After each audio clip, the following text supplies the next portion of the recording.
أعوذ بالله من الشيطان الرجيم. بسم الله الرحمن الرحيم. واجعل كلامي راشدا ومرشدا وفكرتي nawwir li qalbi arshida. mbokki jullit yi ñu ngi leen di nuyu di leen ziyaara di leen jox seen wàccuwaay. tey nag ñu indi leen seen benn xadis boo xam ni danaan sab'atun yuzilluhumullah yawmal qiyaam, juróom-ñaar yi nga xam ne yàlla moo leen di keral bisu penc. an abi hurayra an nabi sallallahu alayhi wa sallam, abu hurayra nettali na jële na ci yonent bi sallallahu alayhi wa sallam xaala mu wax ni sab'atun yuzilluhumullah fi zillihi yawma la zilla illa zilluhu, juróom-ñaar ngi ni yàlla moo leen di keral sa keram ga bis bi nga xam ne kum keralul doo keru. ba ca njëkk di imaamun aadilun, imaam bu maandu. ñaareel ba di saabu nasha'a fi ibadati rabbihi, waxambaane boo xam dafa màgg ci jaamu boroomam.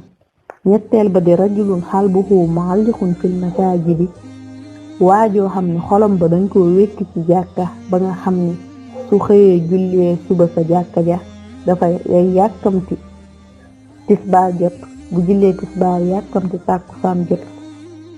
noonu la koy doxalee ba waxtu juróomi mat. ñeenteel ba mooy rajulaani tahaaba fillahi ijtama alayhi wa tafarraqa alayhi, mooy ñaari waay yoo xam dañoo bëggante ngir jëmmi yàlla ji subhanahu wa taala moo leen boole te moo leen di tàqal. juróomeel ba di rajulun talabatu imraatun zaatu mansab wa jamaal fa qaala inni axaafullah, waajoo xam ni ab benn ndaw ak benn jigéen da koo sàkku, koo xam ne dafa am koom ba pare taaru lool, mu ne ko inni axaafullah, man dama ragal yàlla.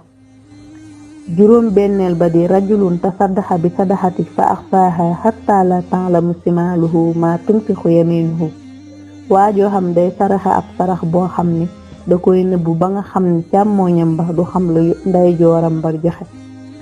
juróom ñaareel ba mooy rajulun zakarallahu xaaliyan fa faadat aynaahu, mooy waajoo xam ni day tudd yàlla lu bari fa faadat aynaahu, barangooñam ya daanu. mbokk yi loolu lañ leen indiloon tey, foofu lañu yem ak yéen ba baneen yoon incha allah. yal na yàlla may ak dégg ak topp. asalaamaaleykum wa rahmatullah.